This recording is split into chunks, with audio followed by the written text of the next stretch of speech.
అండి, welcome to my రుచి మనపా kitchen. ఇవాళ మనము క్యాబేజీ పెసరపప్పు కర్రీ చేసుకుందాము. ఇక్కడ నేను ముందుగానే క్యాబేజీలు సన్నగా కట్ చేసి క్లీన్ చేసి పెట్టుకున్నాను. అలాగే పెసరపప్పు కూడా నానేసి పెట్టుకున్నాను.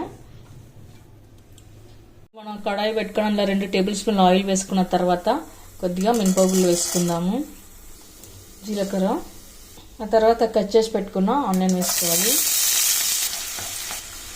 కరివేపాకు, కచ్చపచ్చగా దంచి పెట్టుకున్న 4 వెల్లుల్లి రెబ్బలు, పసుపు. మీకు ఇష్టమైతే వెల్లుల్లి ప్లేస్లో జింజర్ గార్లిక్ పేస్ట్ కూడా వేసుకోవచ్చండి, బాగుంటుంది. ఆనియన్ ఎర్రబడ్డ తర్వాత మనం ఇప్పుడు నానేసి పెట్టుకున్న పెసరపప్పును వేసుకుందాము. ఇప్పుడు మనం పెసరపప్పులోని పచ్చివాసన పోయే వరకు కలుపుకొని పెట్టుకోవాలి. కొద్దిగా సాల్ట్, ఆ తర్వాత మనము కట్ చేసి పెట్టుకున్న క్యాబేజీ కూడా వేసుకోవాలి.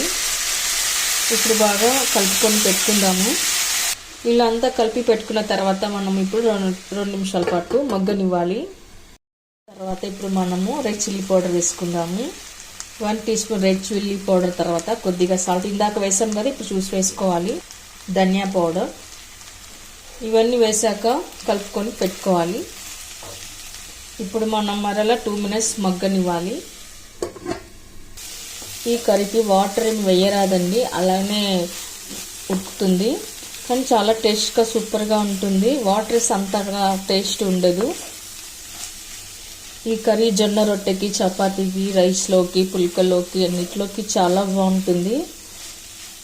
మీకు క్యాబేజీ సరిగా ఉడకలేదనుకుంటే కొద్దిగా వాటర్ వేసుకోండి, అంతే సరిపోతుంది. ఇప్పుడు మనం తురిమి పెట్టుకున్న పచ్చి కొబ్బరి వేసుకోవాలండి. మీ దగ్గర ఉంటే వేసుకోండి, లేకపోతే అవసరం లేదు, కానీ వేస్తేనే చాలా టేస్ట్గా బాగుంటుంది. ఆ తర్వాత ఒకసారి అంతా కలుపుకొని పెట్టుకోవాలి.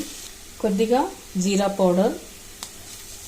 ఓకే అండి, చివరన కొత్తిమీర వేసి గార్నిష్ చేసుకుందాము. ఇక్కడ కర్రీ అయితే రెడీ అయిపోయింది. ఇప్పుడు మనం సర్వింగ్ ప్లేట్లోకి తీసుకుందాము. అండి, చూసారుగా ఈ కర్రీ రైస్లోకి, రోటీలోకి, చపాతీలోకి, పుల్కలోకి అన్నిట్లోకి చాలా బాగుంటుంది, చాలా టేస్ట్గా ఉంటుంది. నేను ఇందాక టేస్ట్ చేసాను, చాలా బాగా కుదిరింది. కర్రీ మాత్రం చాలా సూపర్గా ఉంది. మీకు కనుక ఈ వీడియో నచ్చినట్లయితే మీరు కూడా ఒకసారి ట్రై చేయండి. మీకు ఎలా కుదిరిందో కామెంట్స్లో పెట్టండి, లైక్ చేయండి, షేర్ చేయండి.